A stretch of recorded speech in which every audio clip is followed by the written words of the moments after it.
বন্ধুরা আজকে কিন্তু যে জায়গায় এসছি এই জায়গায় কিন্তু মার্কেটে কিন্তু চিংড়ি মাছ পাইনি, কিন্তু তবুও আমি কিন্তু ইঁচড় নিয়ে যাবো। ইঁচড় আছে কিনা জিজ্ঞাসা করি।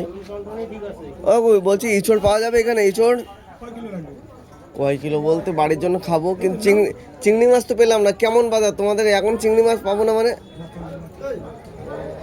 ইঁচড় চিংড়ি খাবো কালকে ভাবছি একটু। তাহলে ওই এসে যেতে হবে, টবাজারে যেতে হবে।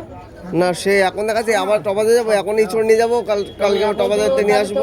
তাহলেও তোমার ইসোর এখন নিতে হবে, তাহলে টবাজারে যেতে হবে। তা বন্ধুরা কাকাদের এখানে চলে এসেছি। ও কাকা বল তোমাদের জায়গাটার নাম কি? বটতলা, নাড়াপুকুর বটতলা। মানে আমাদের সাতবেড়িয়া থেকে, মানে আমি তো অ্যাকচুয়ালি বাড়ি থাকি না বা অবশ্যই, তো এটা হচ্ছে আমাদের বাড়ির পাশে হিসাবে।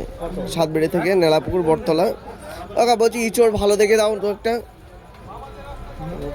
তুমি দাও, তুমি যেটা এটা ভালো হবে। হবে কত করে নিচ্ছ? হ্যাঁ এটা মাপো। একটা ইঁচড় নিয়ে নিলাম আজকে। ওকা টেস্টফুল হওয়া দরকার, কিন্তু হেভি হবে তো।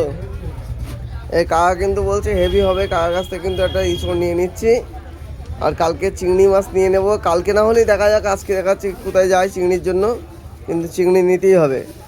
তো কাকার কাছে ইঁচড় নিয়ে নিচ্ছি। কাকা দিচ্ছি ইঁচড়। কত হচ্ছে দাম? তোমার 80 টাকা, তাই তো? আচ্ছা 82 টাকা হয়েছে কাকার, 80 টাকা দেবো। ঠিক আছে কাকা।